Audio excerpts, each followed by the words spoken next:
The only requirement for AA membership is a desire to stop drinking.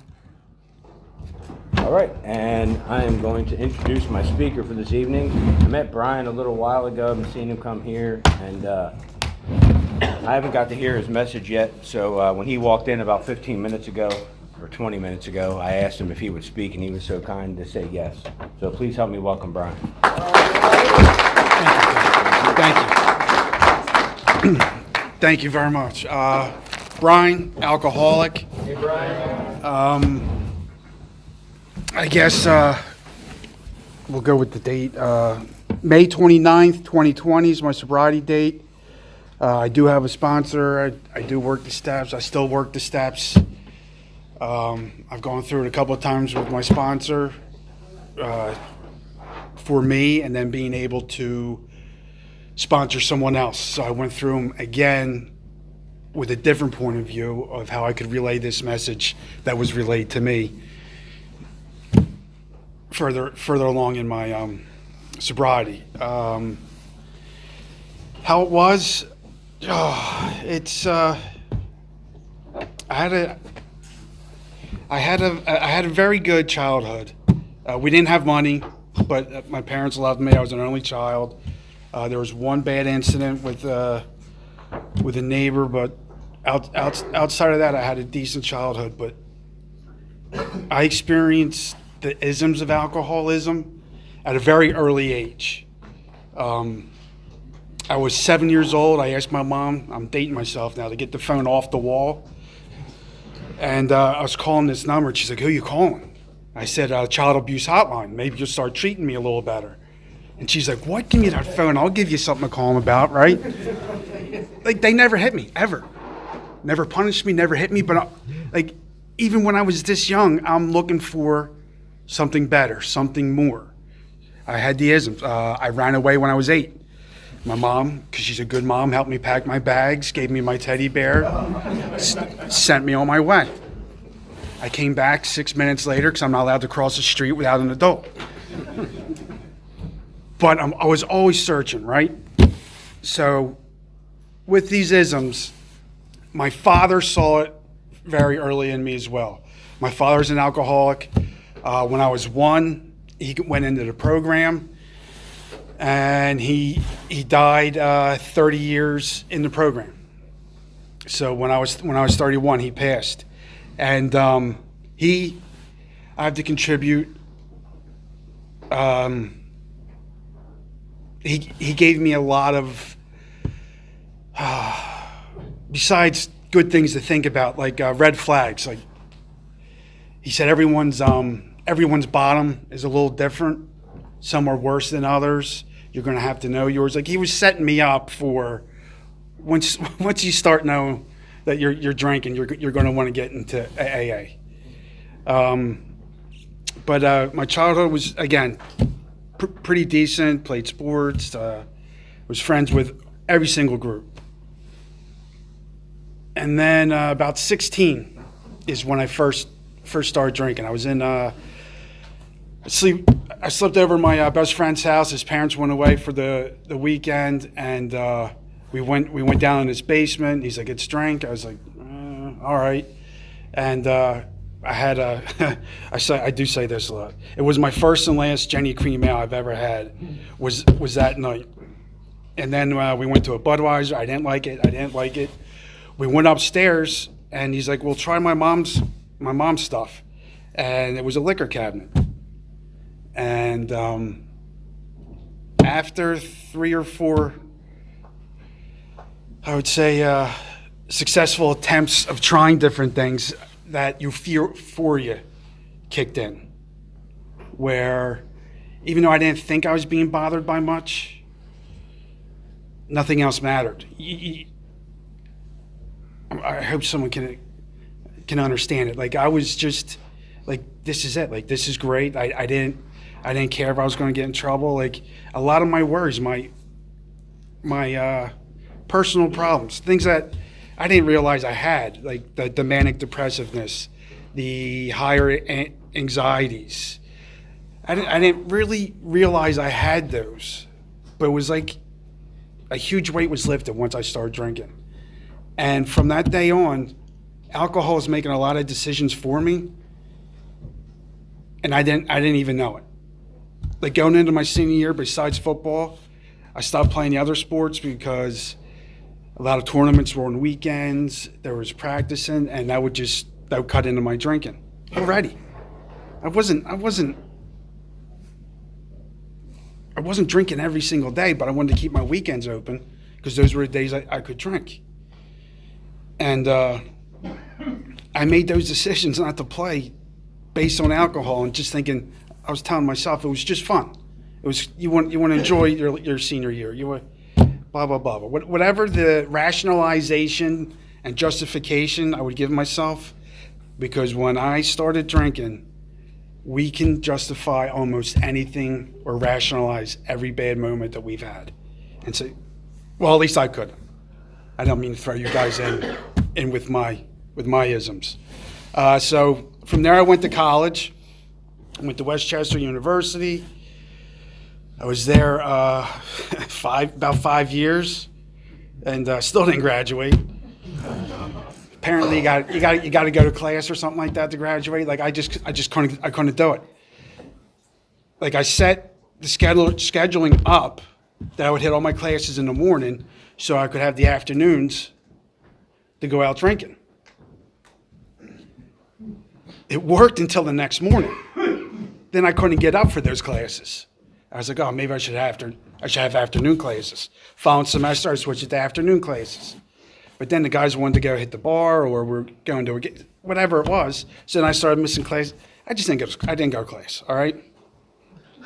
For whatever reason, it was my drinking. And as I was growing up, like I was saying, my father had he pretty much 12-stepped me my whole childhood. He taught me how to always look out for others, try to help others, try to put yourself at least second. And he reminded me to allow people to help me. Now, I still struggle with that a little bit now, but it made perfect. One of the things that made perfect sense to me back then, all of his other things, I always rolled my eyes. Yeah, Dad, you don't know what you're talking about, but he was right on. He was just quoting things from the program, and but the one thing that really sat with me was, he's like, you have to learn to let other people help you. You have to accept their help. And I didn't understand. He's like, well, do you feel good when you help others? I was like, well, yes. He's like, what else? He's like, well, I feel good. I see it in their face. He's like, why would you rob that other person from that feeling? By you saying no, you're taking that good feeling that you have away from them. And I was like, oh, Jiminy Crickets. All right, so that made sense. I still struggle from time to time with it, but it's like my whole life he was helping me. He was kind of giving me like a program without me accepting it yet. So we're in college. I'm drinking even more and more, but I was in college for social work. Why? Because I wanted to help others. And the drinking's starting to get a little out of hand. And one of the presentations that we had to do, our essay, was from an alcoholic. I called her like an old lady, but she was only 26. But at 18, she was like really old to me. And she was in the program, right? And she said, just fill out this little survey. So we all took the survey. I answered yes to 9 out of the 12 questions. And she goes, now, if you answered yes to one of these questions, there's a chance you might be an alcoholic. I was like, we got a winner here, right? 9 out of 12. So I was like, oh. So now I'm starting to think. My dad's in my head. This is in my head. So I go home to where my girlfriend was, who ends up being my wife, who ends up being the ex-wife.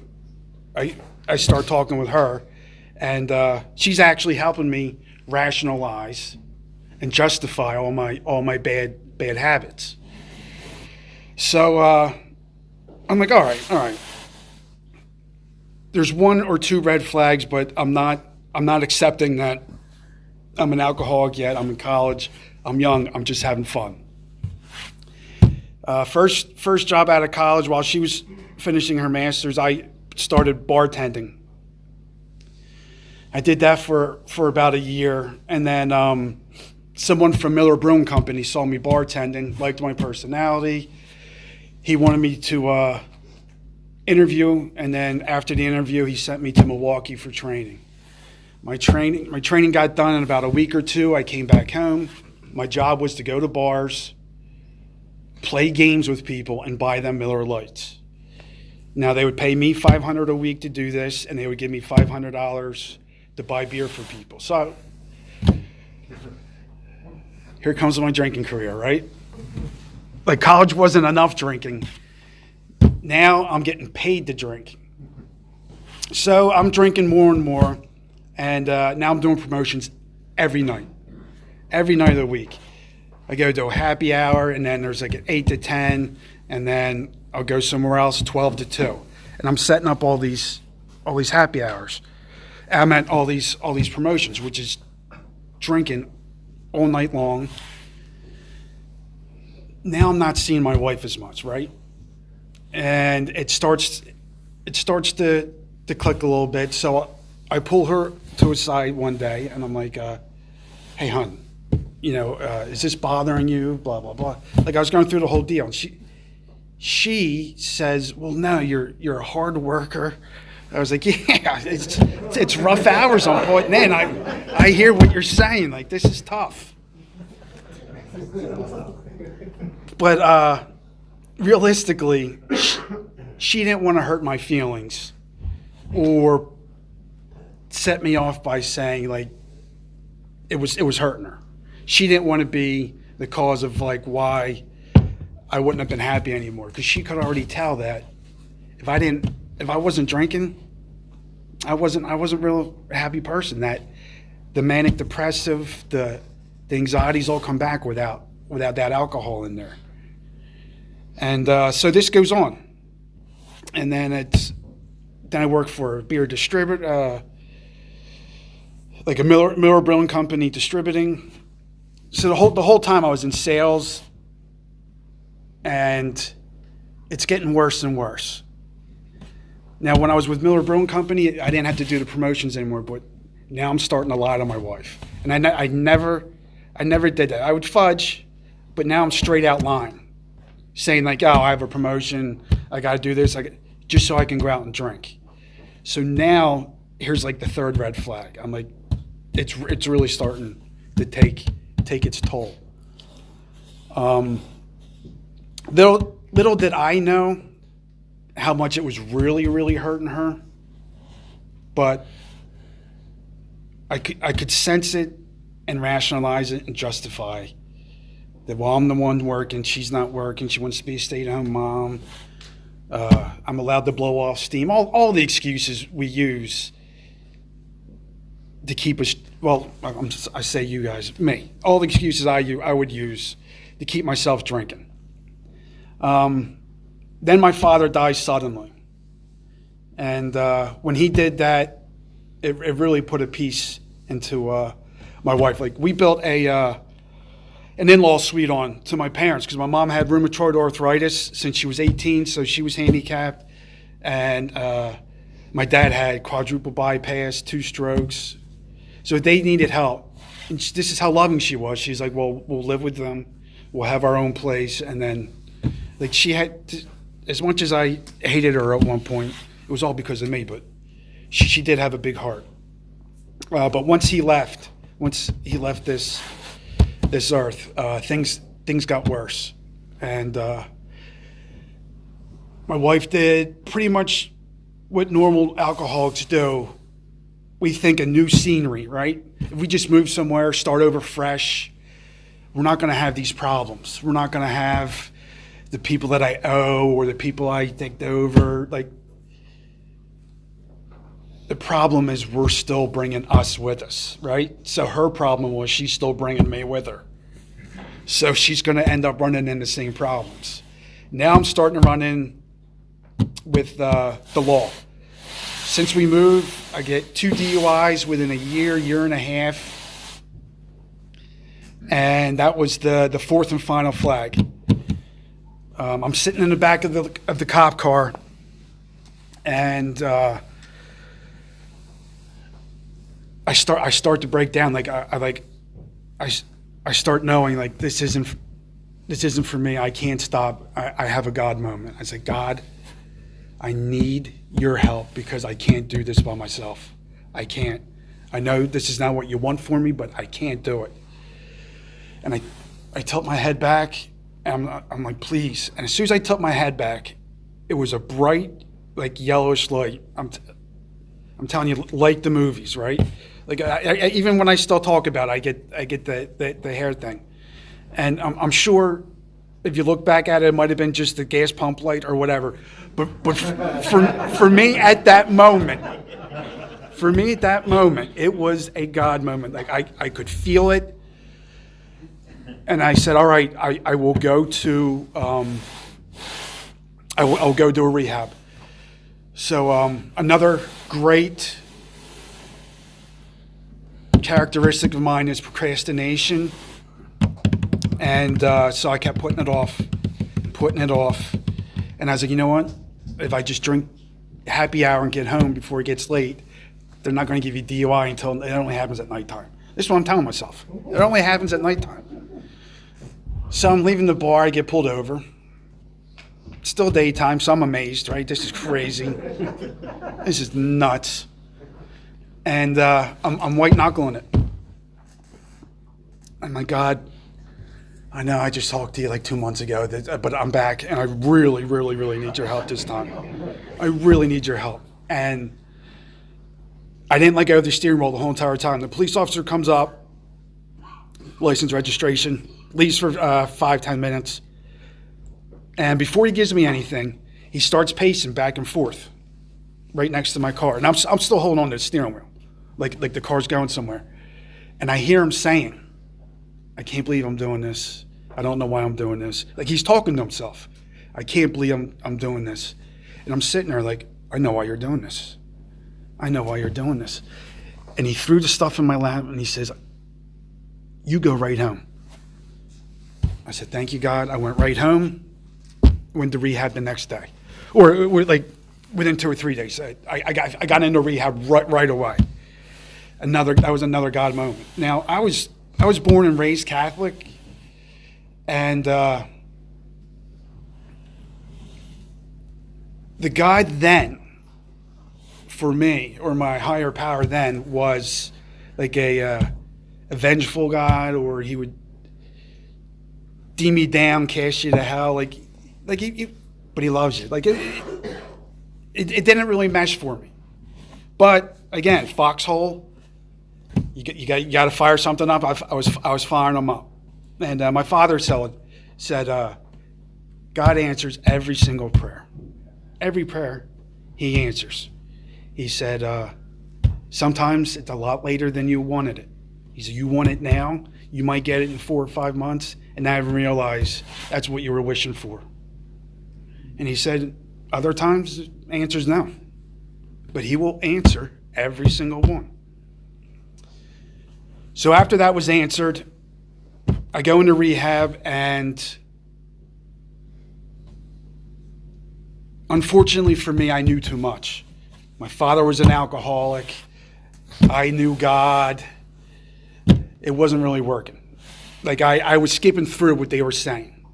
Like when I got to the point, this is now our way of life, I thought it just meant without drinking. So I get a sponsor. Maybe 2 months, then the law comes in, I lose my license, right? So after I lose my license, I stop going. I stop calling my sponsor. I stop going to meetings. I stay sober not sober, but I didn't drink for 8 years, 7.5 to 8 years. And I promise you, it was the worst 8 years of my life. Hands down, the worst 8 years. Without a program, there was no medication. Without alcohol, there was no medication. So all those voices, the anxieties, the depression, it all came. It all came, and I didn't have a program. to think better, to know better, to be more positive, and I wasn't drinking to drown it all. So, needless to say, within 5 years of me stopping drinking, I got divorced. Now, 3 months before the divorce, I planned my death, my suicide. I looked up my life insurance, and suicide wasn't payable, so I figured I could do it at work. Work paid 3 times the amount of what it was, so I thought the kids would be taken care of. They'd have a house, they'd have a little bit of money to get to school with, and I'm really suffering now without this program and without booze. So I planned the day. I had it planned out after 2 or 3 months, and that was my first day of feeling serenity. It was a false serenity, but I had it because I knew I was going to be dead that day. I had no stress. I felt no anxiety because I thought it was going to be over. And it was a small piece of what I feel now after running this program, helping others. It's an unbelievable feeling. But the day I was going to kill myself, my wife and I aren't talking at this time.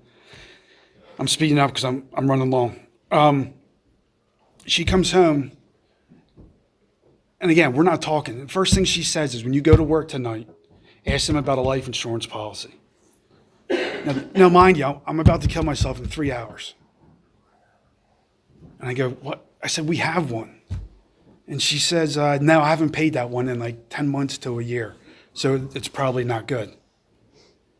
Now, talk about, like, that was the last God moment that I needed. Like this was it. This was it. So we get divorced. I pick up drinking like two years after that. And all the signs were that I lost my house, I lost my mom, I was taking care of her.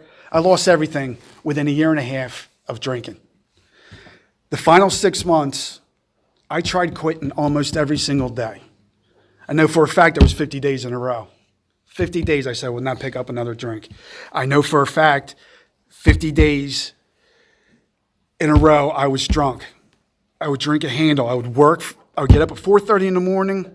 By the time I ate breakfast, got to work, came home, it was 4:30. If I could keep half a sandwich down, I would drink a handle by 10:30, so I could pass out and get up at 4:30. On the 50th day, I was blessed with some type of acceptance that I am an alcoholic and that I'm powerless. See, when I went to rehab the first time, I could admit I was an alcoholic. I actually almost wore it like a badge. Like, oh yeah, I'm an alcoholic. I drank like crazy. I love it. You know, blah, blah, blah, blah. But I couldn't admit I was powerless. I had a job. Kids were clothed, had food, had a house. My life's manageable. Everything's good. I couldn't admit to one.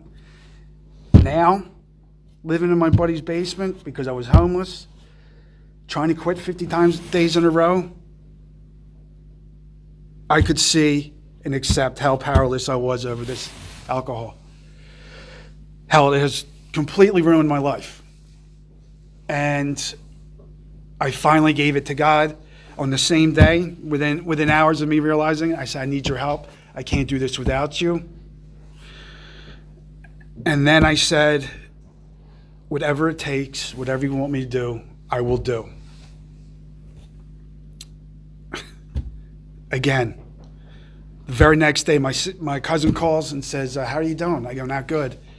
She kind of knew, but we didn't talk a lot, and I haven't heard from her in like 6 months. She's like, I have a friend. Next thing you know, I'm in rehab, and that was 2020. May of 2020. And I've been sober since.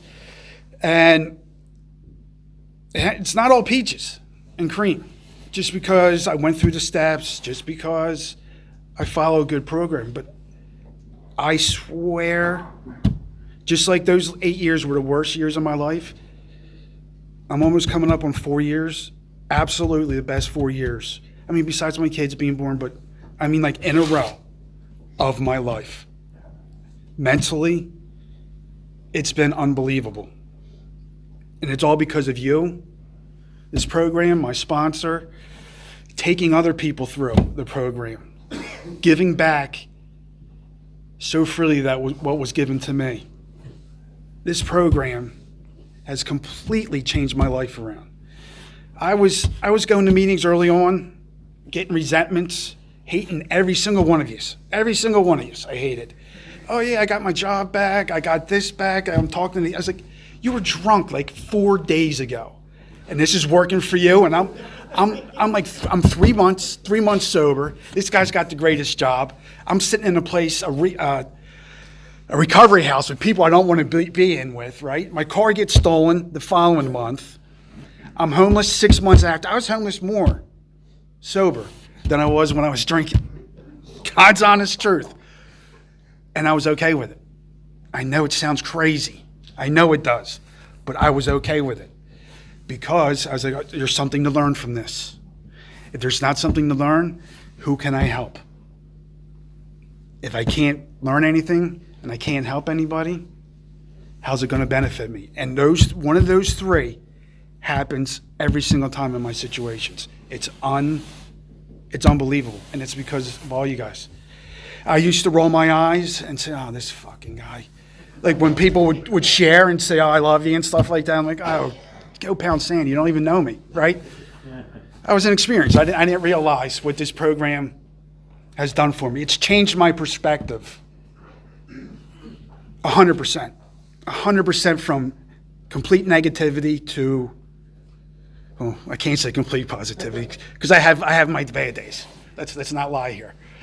But that's when I take my will back. My bad days is when I take step 3 back. When I take my own will, I want something done now, or I think it should be done some way, or I think someone should act a certain way because I'm in a recovery house, like they should know what the hell to do. That's when I have my bad days. I call my sponsor up, and he says, why don't you give your will back? I'm like, son of a bitch. And I'm back to having a good day. It's unreal. I'm sorry for taking up a lot of time, but that's my story. Thanks for letting me share.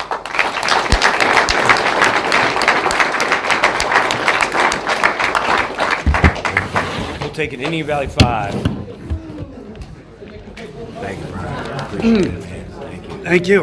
Good job. Hey, You're an asset there. Thank you. You know, the way you articulate the inner workings of alcohol is everything.